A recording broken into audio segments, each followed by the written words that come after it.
Je ne suis pas fidèle à ta personne, mais à ce que je ressens pour toi. Vous êtes-vous déjà demandé en quoi consiste la fidélité? Probablement en avons-nous tous notre propre définition. Pour autant, la vraie fidélité se distingue par sa pureté et sa profondeur.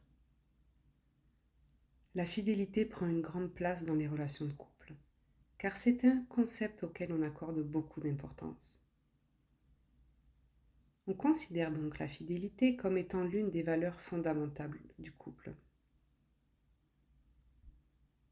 Quand deux personnes décident de s'engager à être fidèles l'une envers l'autre, pour elles, cela représente un devoir à accomplir, comme si la fidélité était quelque chose que l'on pouvait choisir et qu'il fallait faire un effort pour y arriver. Si on veut qu'une relation dure, il faut faire de la fidélité une priorité en se l'imposant et en se faisant la promesse d'être ensemble, sans tenir compte du fait que l'amour est au-dessus de tout ça et qu'on ne peut pas le contrôler.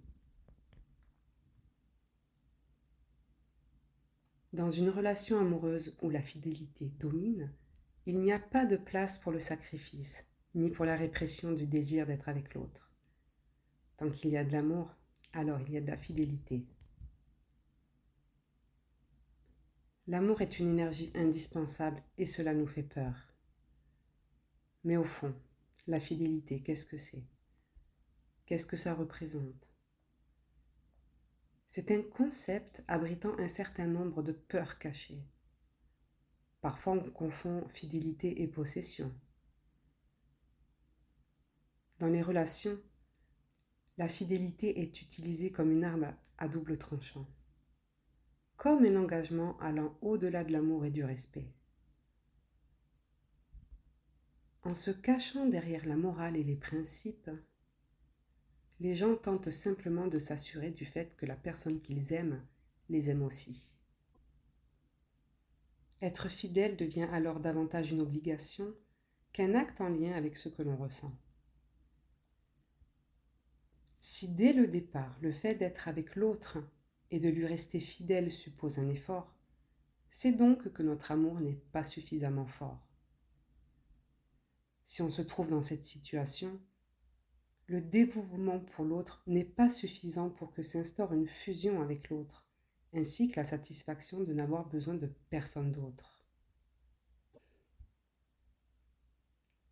Le sentiment amoureux au sein du couple a le grand pouvoir de nous mener à aimer être uniquement avec cette personne.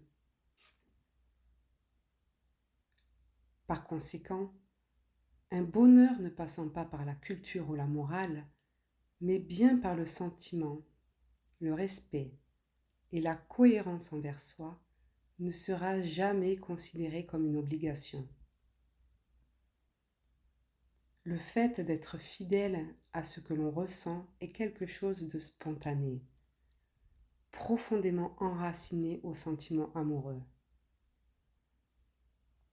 La vraie fidélité n'a donc rien à voir avec la possession, l'obligation ou la peur que cette personne puisse être avec une autre. Tant qu'il y a de l'amour, il n'y a rien à craindre.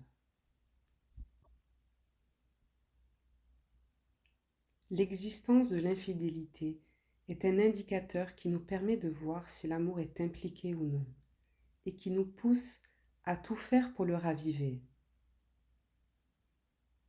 Aussi longtemps que mes sentiments pour toi seront là, je serai fidèle à ce que je ressens, car pour moi c'est inévitable, car mon énergie ne me meut vers aucune autre personne que toi, car toutes mes pensées, tous mes désirs et toute mon attention sont dirigés vers toi, la personne que j'aime.